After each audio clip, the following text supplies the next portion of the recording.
Well, good morning, everybody. There's Dusty. Excuse me. Today, what's your big boy doing? Well, so I gotta water. I gotta drag the hose. Show you where the hose is coming from. See that well right there? Right there. That's where I'm dragging the hose from. And then we gotta drag it all the way. It's not a hose, this is multiple hoses strung together. And probably a couple 100 feet pretty easily. Maybe somewhere between 200 and 300 foot of hose. Oh, you can see it on the ground right there. We're following it. Yeah, it hasn't rained out here in about a week. So, I like to. I mean, the plants aren't begging for it, but I still would rather. If it's not going to rain for another few days or so, then rather get water on them than not. There's the end of the hose. Right there. Watering the banana, yes. So, yeah. So, way over there. Way over there. That's easy 250, 300 feet. So, yep, that's what we're doing today. I figured because this is such a boring job. Let's see, is this going to work okay over here? I mean, sure, why not? Yeah, dragging the hose around is kind of boring. Because you're just sitting here with watering, waiting. I'll go around and fart around with, doing some pruning or whatever, mess around with the plants, look at them, maybe harvest some figs. But ultimately, you're just sitting here putting water on the plants. That's fine. It's okay. But I figure, what the heck? Might as well make a little bit of a video out of this, right? Watering plants is not the the main topic of the video. That's just the initiation of the video. So we got Dusty. All right. What I'm going to do is, because the hose won't reach to this bamboo over here, just kind of have to mash my finger on the front of the hose and squirt it over to the bamboo. It's fine, it works.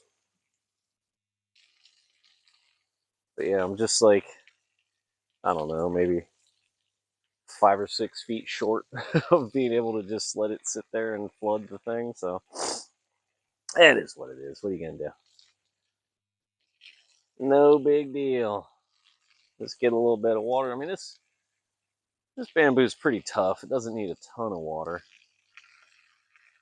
but it's always good to give it a nice soak, especially since it's pretty new. Like, if this bamboo were a year or two old, I wouldn't really worry about watering it ever. But I just planted this over here, so it's good to keep it wet. Make sure it gets a nice strong start. There we go. But anyway, the topic of this video is going to be, I'll show you, these garden beds. Now, I don't like calling it a food forest. I mean, that is ultimately what I'm hoping that it will become. It just seems silly calling it a food forest at this stage of the game. It feels more appropriate to call it something like, a gardenscape, or a garden bed or something like that. But you can see I've got it bordered in. And although I think it looks good, that wasn't the original reason for why I started bordering in all my garden beds. So the original reason for that was to keep out the grass. set you guys right here, maybe. Like that? Sure, that'll work. Why not? So as you can see here, there's a very distinct edge between the garden and the grass. And originally, I was just coming out here and I'd have plants, trees, different things that I had planted, and I would just mulch around them. And my intention was to eventually get enough plants mulched that they would eventually kind of connect, and then it would just be like this mulched in area where there were plants growing. And after probably like a year of planting stuff out here, I started noticing that anywhere where I had the mulch around the plants, like the mulch area would get significantly smaller and the grass would start getting in. And even though I was edging around it with the weed whip, I was trying to keep a nice tight edge around it. Those roots would sneak up under there, and then they would just start growing inside where I was trying to grow my plants. And I didn't like that. It was annoying. I'm like, I don't like grass in my garden beds. And I've noticed a lot of people like on YouTube and different like food forests and permaculture people. They kind of have it a little bit more wild. They don't border it. They cut paths, where the grass is, but they kind of let the grass just kind of grow wild inside the system, which is totally fine. I mean, there's not a problem with that. I personally don't like that. So this isn't me throwing shade at anybody's, technique or style or whatever they're doing. It's just me just saying I don't like grass growing in my gardenscapes. Aesthetically, I don't like it. At least these types of grasses, like, if it's like a sawgrass or a lemongrass or something, that has some sort of value that looks, aesthetically pleasing or pretty, then I'll do it. But I just don't like the look of just any old weed or grass growing up in my gardenscape. So that's why I do it, is to give a nice defined border between the garden and the grass. And that's what we have been able to achieve with all these logs. You're not going to see me. You're not going to see me on screen for a sec because I got to move this hose, but I'll still be able to chat with you. So just enjoy the view over there. Now we'll be back momentarily. You can, instead of looking at my ugly mug, you can enjoy the landscape beauty.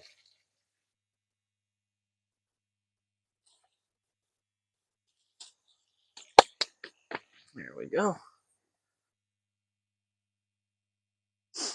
But yeah, I dig the look of the bordered garden beds, and what I keep doing is I'll start with a small area that I've bordered, and then I just kind of extend it out, keep widening it or lengthening it until you get what you got here, which is a pretty good sized bed. Let me see if you can even.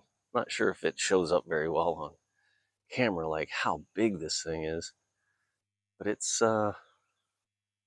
pretty good size.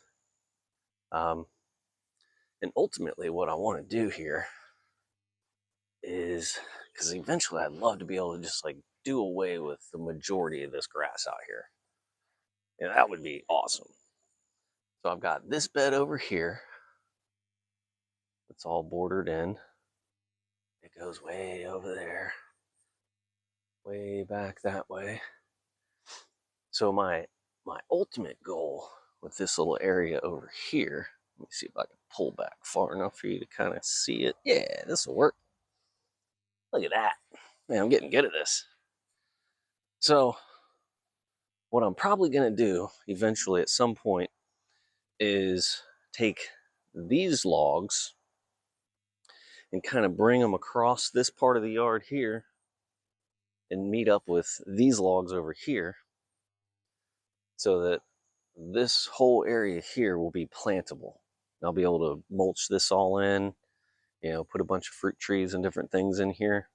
And then this garden bed and that garden bed will be connected.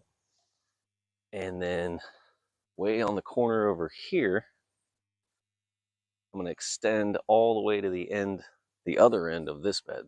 So the end of this bed and the end of this bed will be connected way over there, which will open up this whole area in here where all this grass is to be mulched and planted with fruit trees and ground covers and all kinds of goodness.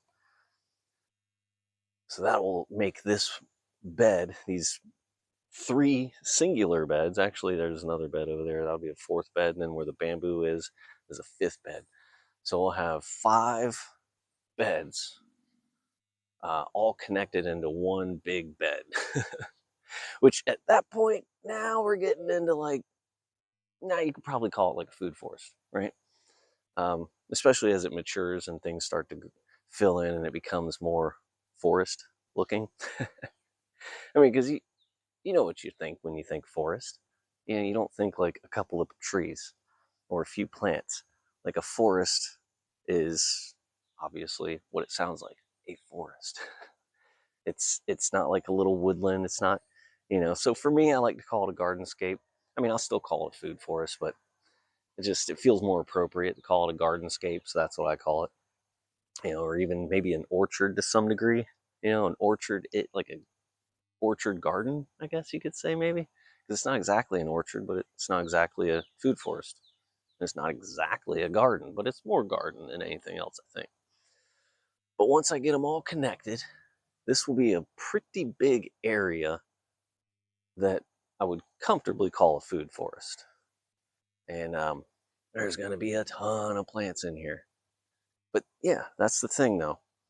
Keeping out all these grasses and you know, having the ground covers and there's a lot of different wild plants that I have in these systems.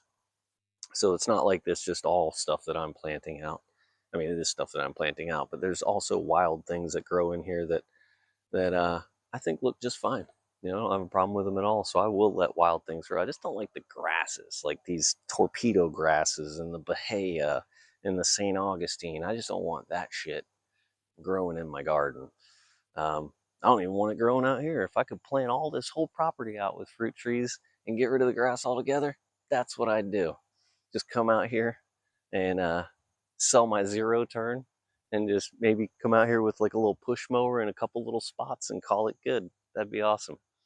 Probably never going to happen, but that would be awesome. So let's see. I guess that's it for this particular video. You know, once again, not throwing shade at anybody's design, you know, for their food forest, because I've seen a lot of really cool ones. I see very few where people border them though. And just me personally, my personal taste is I just prefer to keep the grasses that I don't actually want. I want those out of the garden, you know, because they're resource consumers too. You know, grasses are extremely hungry and thirsty, and they just like to suck up all the resources. So if I can keep them separate from the garden plants, you know, it'll allow the garden plants a lot more opportunity to acquire those resources before the grasses do, because the grasses are going to get to them pretty quick. So yeah, that's it. That's all I got. That's all, y'all. So hopefully everybody. See, if I slow down, I don't try and talk so fast, then I might be able to get my words out without stuttering. Imagine that. So hopefully everybody has a great day. And my next video I'm going to be doing, just in case you're interested, might be in the next couple of days. I'm not really sure. But I want to talk about free plants, how I get all my free plants, and how I've basically planted this entire property out for free, essentially. It's not exactly free, but it's as close as you're going to get. So we're going to discuss that in a future video. So that's it. That's all I got. Let me get Dusty over here so we can say goodbye. Dusty. Oh, he's doing a little sniffle snaffing. We'll just go to him. He seems like he's real interested in something. What's that? Did you find a lizard? Did you find a lizard? Yeah. Yeah. All right. Well, there's the outro. There's the dusty outro. So, alrighty, y'all. Take her easy.